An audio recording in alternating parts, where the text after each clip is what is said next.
आजकल जिस हिसाब से फ़ोन आ रहे हैं ना।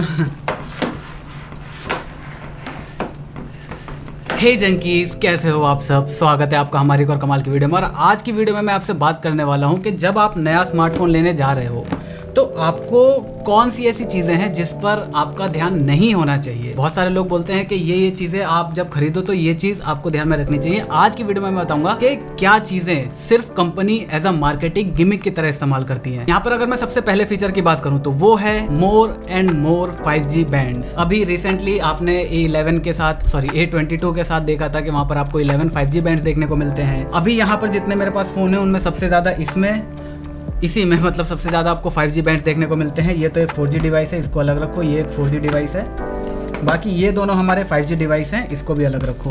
तो यहाँ पर इसके अंदर सबसे ज़्यादा बैंड है। उसके बाद आपको इसके अंदर Note 2 के अंदर देखने को मिलता है और उसके बाद आपको Poco F3 GT के अंदर देखने को मिलता है। लेकिन मैं क्या कर सकता हूँ इनका? अभी तो कुछ भी नहीं कर सकता। फ्यूचर की अगर मैं बात करूँ तो यहाँ पर बैंड्स का मतलब, बहुत सारे बैंड्स का मतलब ये होता है कि वो आपको बहुत ज्यादा कवरेज नहीं देंगे। यहाँ पर इंडिया में एक या मैक्सिमम 2, मैक्स टू मैक्स अगर कुछ बहुत ही बुरा होता है 3 बैंड पर सारे के सारे ऑपरेटर्स काम करेंगे, इससे ज्यादा नहीं। ये भी पॉसिबिलिटी हो सकती है कि एक ही बैंड के ऊपर सारे के सारे ऑपरेटर्स काम करें। यहाँ पर हाँ, जो आपकी मिलीमीटर वेव है, जो सब 6 GHz है, वो सारी टेक्नोलॉजी जो अलग है, वहां पर बैंड्स अलग चेंज होंगे। लेकिन जो आपका इनिशियल 5G आने वाला है, वो जो आपको अभी 1.5 साल में, 2 साल में, 3 साल में देखने को मिलेगा ना, 3 साल तक, वहां पर आपका मेनली सब 6 GHz ही काम करेगा हर जगह। तो यहाँ पर जो आपको बहुत ज्यादा बैंड्स का वो लालच दिया जा रहा है ना, जैसे अगर आप ज्यादा बैंड्स यूज करते हो तो आपको क्वालकॉम से, अगर आपने चिप ली है तो क्वालकॉम को, मीडियाटेक से ली है तो मीडियाटेक को, अगर आपने इंटेल की मॉडेम है वो इंटेल का है तो आपको इंटेल को, इनको रॉयल्टी देनी पड़ती है अगर आप ज्यादा बैंड्स इनेबल करते हो तो यहाँ पर पहले तो आपको हार्डवेयर दिया, दूसरा यहाँ पर जब इनेबल करा तो उनकी रॉयल्टी गई। अननेसेसरली आपका फोन महंगा हुआ, लेकिन कंपनी फोन महंगा लॉन्च नहीं कर सकती, तो वो दूसरी चीजों के अंदर आपके कॉस्ट कटिंग करना शुरू कर देगी, आपके कैमरे के अंदर, हार्डवेयर के अंदर, बिल्ड क्वालिटी के अंदर, डिस्प्ले के अंदर। तो नंबर ऑफ 5G बैंड्स जिसका आप यूज नहीं करोगे इस टाइम पर, आने वाले 2 साल 3 साल बाद जब आप फोन लोगे तब नंबर ऑफ 5G बैंड्स शायद एक अच्छा ऑप्शन हो। क्यों? क्योंकि उसके बाद जब 6G आने वाला होगा उस टाइम पर आपका 5G कैरियर एग्रीगेशन काम में आएगा, वहां पर मल्टीपल बैंड्स का यूज करके आपको हाई स्पीड दी जाएगी, तब जाकर 5G के ज्यादा बैंड्स का इस्तेमाल एक सेंस बनाता है। लेकिन अभी के लिए अगर आपको सेफ साइड भी रहना है तब भी 3 या 4 बैंड्स भी अगर आपके फोन में है तो वो भी मोर देन इनफ है। तो कंपनी इस चीज को अपने प्रोडक्ट को बेचने के लिए यूज कर रही है और आप उनके जाल में फंसते जा रहे हैं। तो आप एक टेक जंकी हो, आपको इस जाल में नहीं फंसना है। इसके बाद अगर मैं बात करूं तो वो है ये ट्रिगर्स।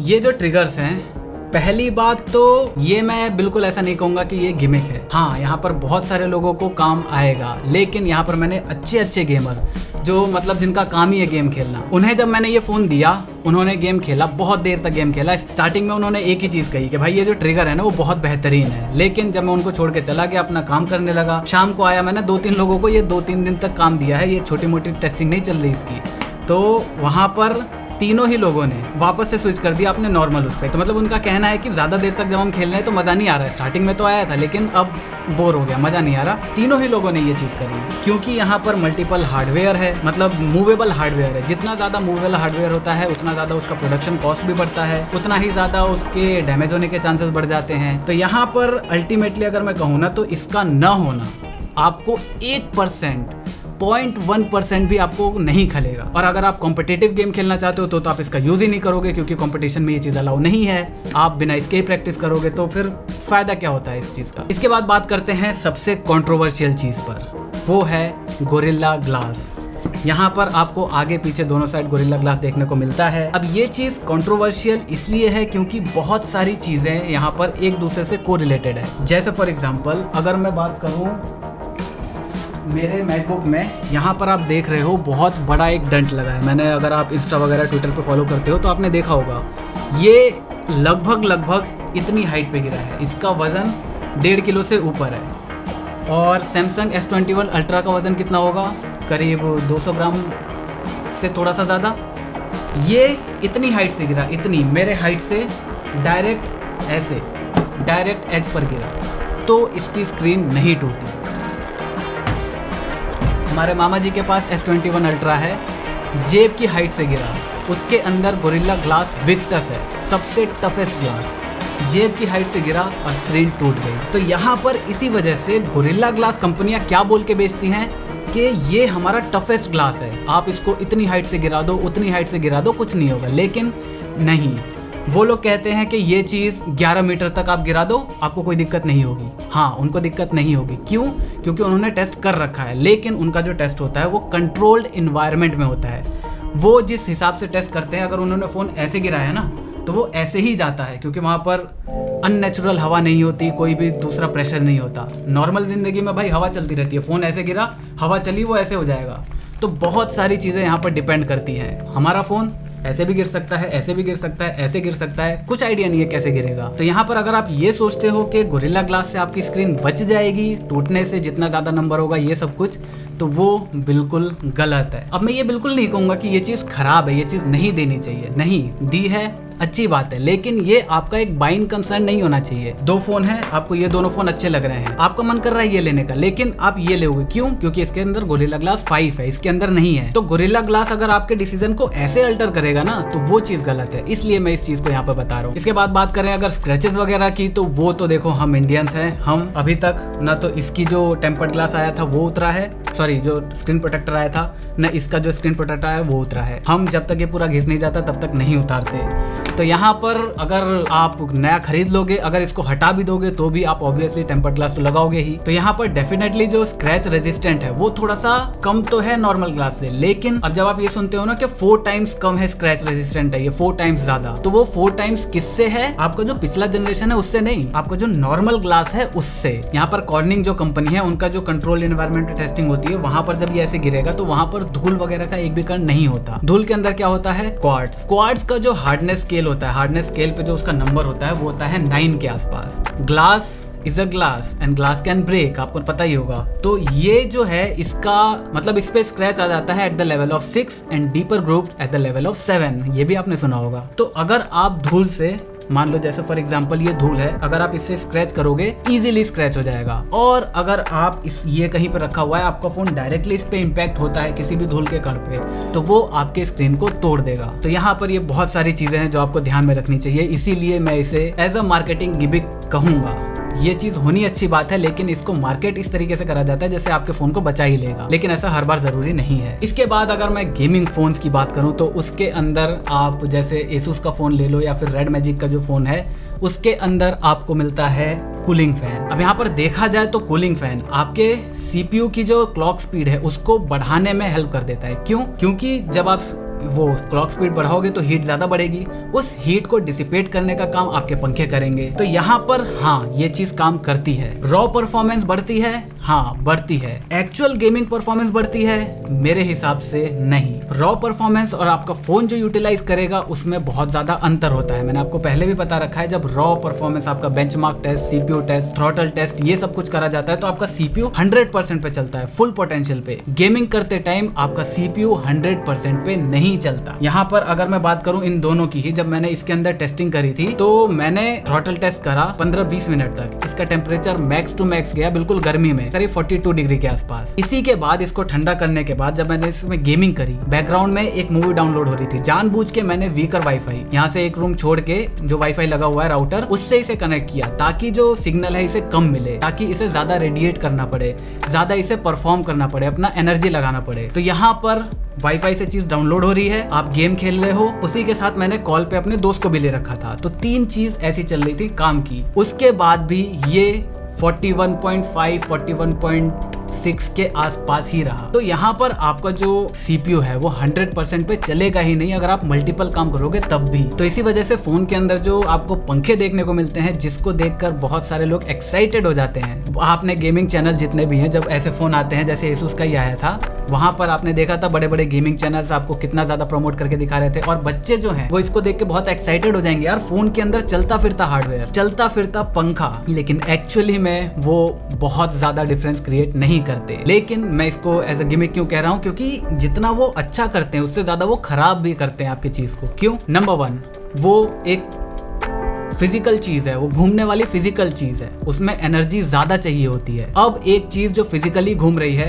एनर्जी ज्यादा ले रही है, इससे आपकी बैटरी जल्दी डाउन होगी। अब बैटरी जल्दी डाउन होगी तो आप उसको चार्ज करोगे। चार्जर आपको फास्ट चार्जर मिलता है, वो बहुत जल्दी चार्ज करेगा। जितनी जल्दी वो चार्ज करेगा आप यूज करके दोबारा उसको डाउन करोगे, फिर वो चार्ज करेगा। आपकी जो चार्जिंग साइकिल है वो बढ़ गई, उसमें जो बैटरी में हीटिंग होती है वो बढ़ गई। हीट और चार्ज साइकिल दोनों आपकी बैटरी लाइफ को कम कर देंगी। ओवरऑल जो आपका फोन 1.5 साल तक 2 साल तक चल सकता था, वो 1 साल के अंदर ही आपके बैटरी बैकअप बहुत ज्यादा कम हो जाएगी। तो इसी वजह से जो वेपर्स हैं, इसके अंदर आपको वेपर कूलिंग चैम्बर मिलता है, इसके अंदर नहीं मिलता। परफॉर्मेंस में डिफरेंस है, गेमिंग के अंदर है। अब वो ऑप्टिमाइजेशन की वजह से है या फिर उस वेपर चैम्बर की वजह से, ये तो नहीं कहा जा सकता, लेकिन हाँ अंतर थोड़ा सा है। लेकिन यहाँ पर जो पंखे हैं वो और ये जो वेपर चैम्बर है उसके अंदर मेरे हिसाब से कोई भी अंतर आपको देखने को नहीं मिलेगा।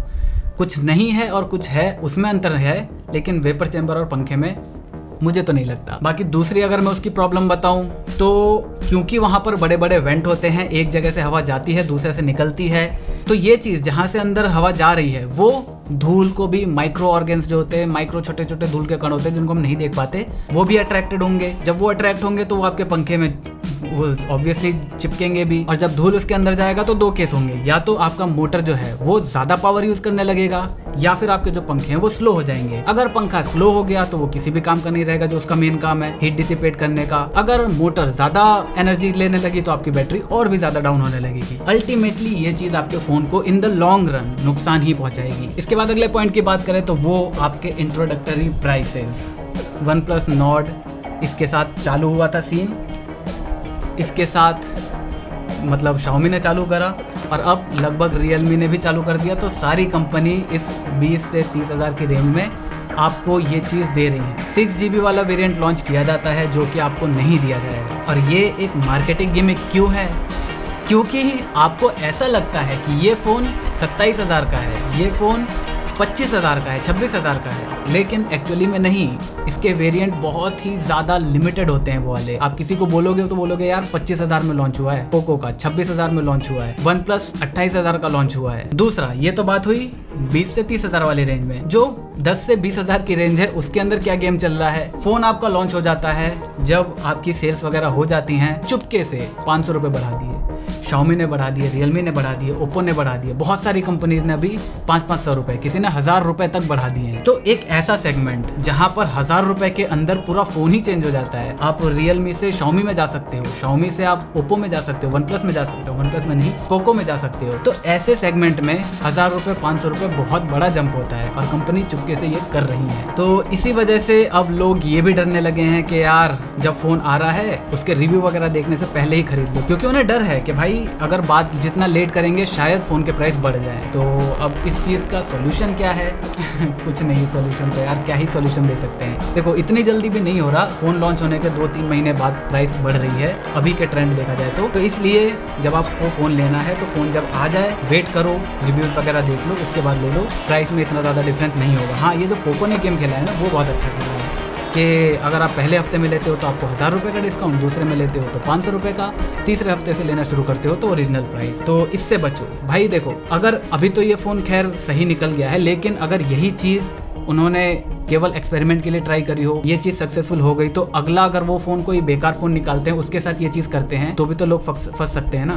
तो इस वजह से संभल के। इसके बाद बात करते हैं आपके कैमरास के बारे में। 20,000 30,000 के अंदर आपको 108 मेगापिक्सल तक का सेंसर देखने को मिलता है। अब यहाँ पर कंपनीज ऐसा इसलिए करती हैं क्योंकि उन्हें 64 मेगापिक्सल 108 मेगापिक्सल ये मार्केट करना ज्यादा आसान है। मार्केट करना तो आसान है ही, इसे आपके फोन के अंदर डालना और उसको देना ये ज्यादा आसान है, ज्यादा सस्ता है इन कंपैरिजन टू आपका 12 मेगापिक्सल 24 मेगापिक्सल का कैमरा दिया, उसको ऑप्टिमाइज किया अच्छे तरीके से ताकि वो बेटर फोटोज ले सके। अब यहाँ पर इसके अंदर मान लो केवल 24 मेगापिक्सल या 12 मेगापिक्सल का सेंसर है, इस चीज को मार्केट कैसे करेंगे भाई? 30,000 का फोन है और सिर्फ 12 मेगापिक्सल का सेंसर सेंसर। एक तो दिक्कत ये भी है ना, हम इंडियंस फोटो लेने के साथ ही क्या करते हैं, उसको जूम करते हैं। जूम करके अगर वो फटी तो फोटो बेकार है, नहीं फटी तो फोटो अच्छी है। तो ऑब्वियसली जब अगर सेंसर में मेगापिक्सल ज्यादा होंगे तो उसको जब जूम करेंगे तो उतना ज्यादा नहीं फटेगी। तो बस यही इंडियंस को चाहिए और कुछ नहीं चाहिए। वैसे मैं आप लोग की बात नहीं कर रहा, आप लोग तो बहुत समझदार हो। इसके बाद अगले मार्केटिंग गिमिक की बात करें तो वो आ जाता है हाइप। इसकी हाइप कितनी ज्यादा बनी थी, हालांकि फोन इतना बुरा नहीं है, काफी ठीक है। OnePlus Nord CE की हाइप बनी थी, वो बहुत ही घटिया फोन है। इसके बाद अभी जो लॉन्च हुआ है आपका Realme GT मास्टर एडिशन, उसकी बहुत ज्यादा हाइप हो रही थी। मतलब मैं इतना ज्यादा एक्साइटेड था फोन को देखने के लिए, क्या स्पेक्स है, क्या प्राइस है, लेकिन कुछ भी नया नहीं है डिजाइन के अलावा। कुछ भी आपको लेटेस्ट प्रोसेसर देखने को मिल रहा है स्नैपड्रैगन का, लेकिन वो तो कोई बात नहीं होती ना जिस हिसाब से फोन को हाइप करा गया था।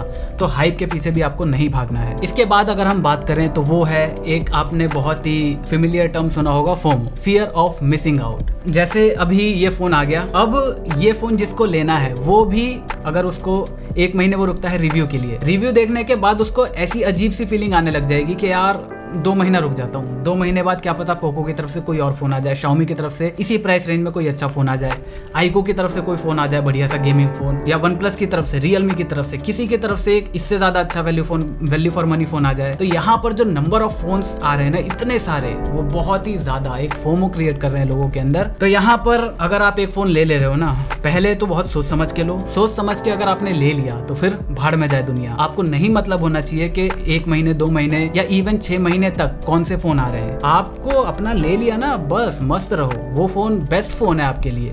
बस लेने से पहले सोच समझ के लिया है तो वो फोन, उससे अच्छा फोन आपके लिए नहीं हो सकता।